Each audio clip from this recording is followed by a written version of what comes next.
السلام علیکم ورحمۃ اللہ وبرکاتہ۔ الحمد للہ والصلاة والسلام علی اشرف رسول اللہ وعلی آلہ الفائزین برضا اللہ۔ معزز حضرات، سامعین کرام،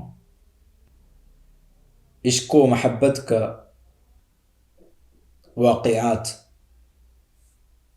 وہ جاری ہے۔ حضور اکرم صلی اللہ علیہ وسلم کا سب سے پہلے کا محب، مردوں سے سب سے پہلے اسلام قبول کرنے والے، افضل البشر بعد الانبیاء، ابو بکر صدیق رضی اللہ عنہ۔ ابو بکر صدیق رضی اللہ عنہ کا کافی واقعات تاریخ کے ٹکڑے ہمارے سامنے سے گزرے ہیں۔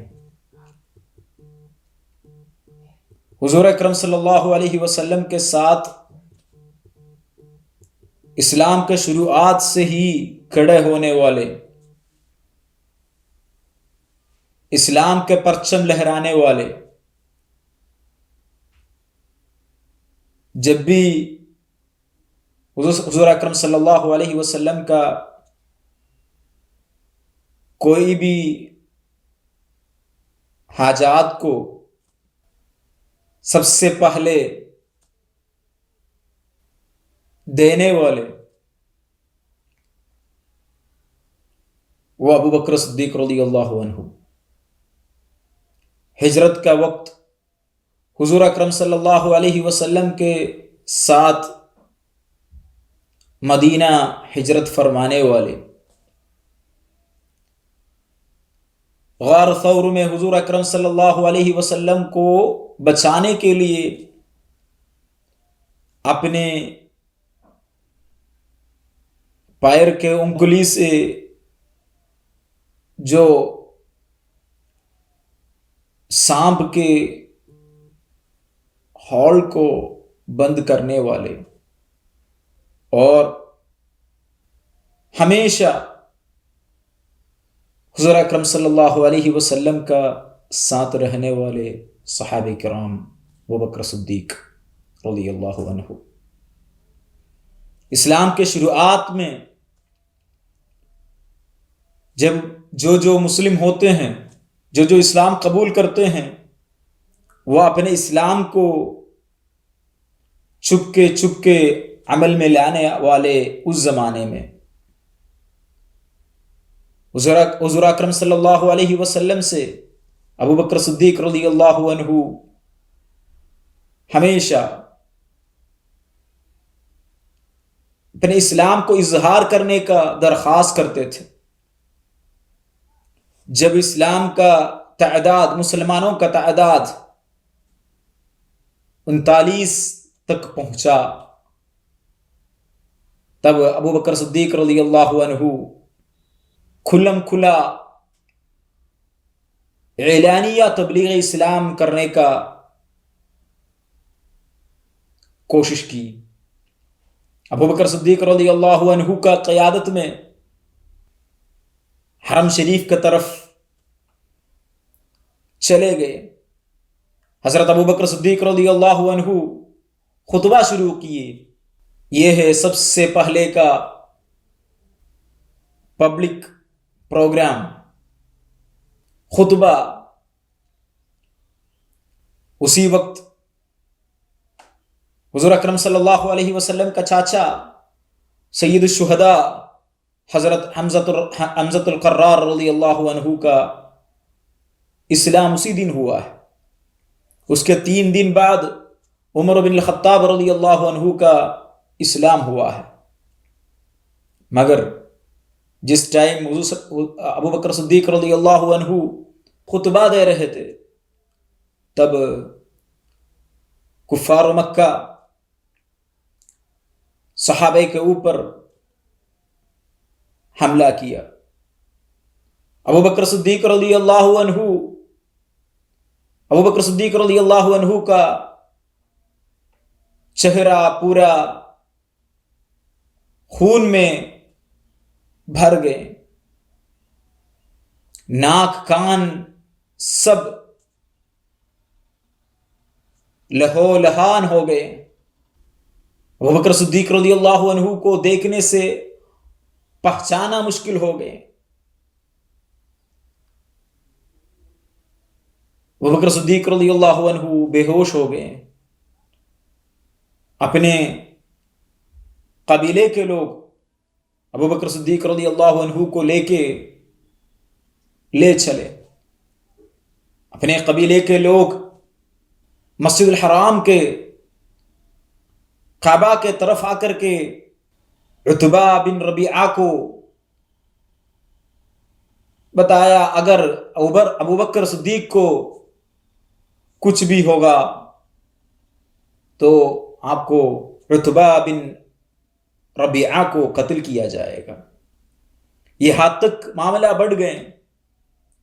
ابو بکر صدیق رضی اللہ عنہ کافی دیر تک بے ہوش میں رہا۔ شام تک آواز نہیں نکلتے تھے۔ شام کو جب ابو بکر صدیق رضی اللہ عنہ بولنے لگا، سب سے پہلے ابو بکر صدیق رضی اللہ عنہ پوچھا، کیا حضور اکرم صلی اللہ علیہ وسلم کا حال کیا ہے؟ لوگوں کے بیچ میں بہت ملامت ہوئے، یہ کیا سن رہے ہیں؟ ابو بکر صدیق ابھی تک کچھ بول نہیں پاتے تھے، بے ہوش تھے، موت کے قریب تھے، لیکن جب بھی ہوش آ گئے سب سے پہلے محمد کو کیا ہو گیا سوال کرتے ہیں۔ اتنے بڑے مصیبت آ گئے تھے، وہ مصیبت سے فارغ ہوا نہیں، اس سے پہلے محمد کے بارے میں سوال کرتے ہیں۔ یہ کیا ہے؟ لوگ ابو بکر صدیق رضی اللہ عنہ کا پاس سے اٹھ کر چلے گئے۔ لوگ ابو بکر صدیق رضی اللہ عنہ کو دیکھنے کے لیے آ رہے ہیں، مگر ابو بکر صدیق رضی اللہ عنہ ہمیشہ پوچھتے رہتے ہیں، حضور اکرم صلی اللہ علیہ وسلم کا حال کیا ہے؟ آخر کار ابو بکر صدیق رضی اللہ عنہ کا ماں آپ کے لیے کھانا لے کر کے آیا۔ ابو بکر صدیق رضی اللہ عنہ نے ماں سے بھی پوچھنے لگا، حضور اکرم صلی اللہ علیہ وسلم کا حال کیا ہے؟ جب تک حضور اکرم صلی اللہ علیہ وسلم کا حال نہیں سنتے تب تک ابو بکر صدیق رضی اللہ عنہ کو تسلی نہیں ملا۔ آخر کار حضور اکرم صلی اللہ علیہ وسلم کا حال سمجھنے کے لیے ابو بکر صدیق رضی اللہ عنہ اپنے ماں سے بتایا، آپ ام جمیلہ عمر بن الخطاب رضی اللہ عنہ کا بہن کے پاس جا کر کے حضور صلی اللہ علیہ وسلم کا حال پوچھ کر کے آئے۔ ام جمیلہ بھی حال ہی میں اسلام قبول کی ہے۔ ابو بکر صدیق رضی اللہ عنہ کا ماں ام جمیلہ کے پاس جا کر کے حضور اکرم صلی اللہ علیہ وسلم کا حال کے بارے میں سمجھنے کی کوشش کرتے ہیں، مگر ام جمیلہ رضی اللہ عنہا چپکے اپنے اسلام کا اعمال کرتے ہیں۔ اس لیے بتایا کون ابو بکر کون محمد، بلکہ ام جمیلہ رضی اللہ عنہا ابو بکر صدیق رضی اللہ عنہ کا حال سن کے ملنے کے لیے آئے۔ پھر پوچھا کیا حال ہے؟ پھر ابو بکر صدیق رضی اللہ عنہ نے سوال کیا، یا ام جمیلہ حضور اکرم صلی اللہ علیہ وسلم کا حال کیا ہے؟ تب ام جمیلہ اپنے ماں کے طرف اشارہ کی. ابو بکر صدیق رضی اللہ عنہ نے فرمایا کوئی پرابلم نہیں، کوئی مشکل نہیں، آپ بتائیے. ام جمیلہ نے فرمایا حضور اکرم صلی اللہ علیہ وسلم باسلامت ہے. حضور اکرم صلی اللہ علیہ وسلم ارقم کا گھر پہ موجود ہے.